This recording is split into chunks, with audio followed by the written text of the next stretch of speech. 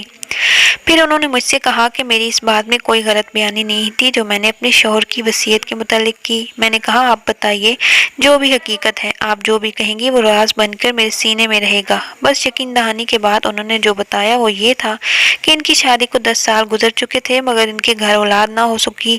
انہوں نے امام صاحب سے کئی بار کہا کہ وہ دوسری شادی کر لیں مگر وہ شریف انسان نہ مانے۔ اس گاؤں میں آنے سے پہلے ہم لوگ جہاں رہتے تھے وہاں ہمارا گھر گاؤں کے بالکل شروع میں تھا اور بس کے بعد کافی دور جا کے باقی آبادی تھی۔ ایک دن رات کے وقت دروازے پر زوردار دستک ہوئی۔ امام صاحب نے جا کے دروازہ کھولا تو وہاں ایک خوبصورت لڑکی کھڑی تھی جو بے حد ہراساں تھی۔ اس نے کالی چادر میں خود کو لپیٹا ہوا تھا۔ دروازہ کھلتے ہی وہ گھر آ گئی، بہت خوفزدہ لگ رہی تھی۔ میں اسے اندر لے گئی، اسے تسلی دی اور کہا وہ آرام سے سو جائے، صبح بات کریں گے۔ دوسرے دن اس کی حالت سنبھلی تو میں نے اس سے پوچھا اتنی رات گئے کہاں سے آ رہی تھی؟ اس پر بس اس نے اتنا بتایا کہ اس کے ستیلے ماموں نے اس کا سودا ایک عیاش شخص سے کر دیا جو اس کی عزت کے در پہ تھا۔ وہ بڑی مشکل سے اپنی جان بچا کر بھاگی اور پہلے نظر آتے گھر کے دروازے پر دستک دے دی۔ بہرحال وہ ہمارے ساتھ رہنے لگی تو میرے دل میں پھر سے خیال آیا امام صاحب کی شادی کروا دوں تاکہ اس گھر میں بھی بچے کی خوشی آ سکے۔ میں نے اس سے بات کی تو وہ کہنے لگی آپ میری بڑی بہن جیسی ہیں، میں نہیں چاہتی کہ ہمارے درمیان سوتن جیسا کڑوا رشتہ بنے، مگر میں نے اسے یقین دلایا ایسا کچھ نہیں ہوگا، بلکہ اگر وہ ایسے کرے گی تو مجھ پر احسان ہوگا۔ میری بہت منت سماجت کرنے پر وہ بالآخر راضی ہو گئی۔ دوسری جانب میں نے اپنے شوہر کو بھی رو دو کر راضی کر لیا۔ اس کے 1 سال بعد ہمارے گلشن میں ہماری بیٹی پھول بن کر مہکنے لگی۔ اس نے وہ بچی پیدا ہوتے ہی میری گود میں ڈال دی تھی اور اس کے بعد ایک دم گوشہ نشین ہو گئی۔ میرے شوہر کو بھی اپنے پاس نہ آنے دیتی اور پھر جب ہماری بیٹی 1 سال کی ہوئی تو وہ اچانک غائب ہو گئی۔ ہم نے بہت ڈھونڈا مگر وہ نہ ملی۔ میں تو بچی کو پا کر بہت خوش تھی۔ پھر میرے ہی اصرار پر امام صاحب وہاں سے گھر بار چھوڑ کر یہاں تمہارے گاؤں میں آ گئے، مگر چند سال قبل وہ میری سوتن اور میری بیٹی کی ماں خاموشی سے مجھے ملنے آئی اور اپنی بیٹی کو ایک نظر دیکھنے کی خواہش کا اظہار کیا۔ میں اسے دیکھ کر ڈر گئی کہ وہ اپنا حق نہ جتانے لگے، مگر بس اس نے مجھے تسلی دی کہ وہ گوشہ نشینی کی زندگی گزار رہی ہے۔ بس اولاد کی محبت ایک نظر دیکھنے چلے آئی۔ ساتھ ہی اس نے مجھ سے وعدہ بھی لیا کہ اگر اسے کچھ ہو گیا تو مجھ تک پیغام پہنچ جائے گا، پھر میرا فرض ہوگا امام صاحب کو بطور محرم اس کا کفن دفن کرنے دیا جائے اور اگر امام صاحب کو کچھ ہو جائے تو اس سے اطلاع کر کے آخری دیدار کروایا جائے۔ تو بس رات میں امام صاحب کا جنازہ چھت پر رکھ کر اسی کا انتظار کر رہی تھی اور جب وہ آئی تو ہم دونوں نے مل کر شوہر کے مر جانے کا غم منایا۔ میں نہیں چاہتی تھی کہ میری بیٹی کو علم ہو کہ میں اس کی سگی ماں نہیں۔ میں نے ان سے وعدہ کیا کہ آپ کا یہ راز ہمیشہ راز رہے گا۔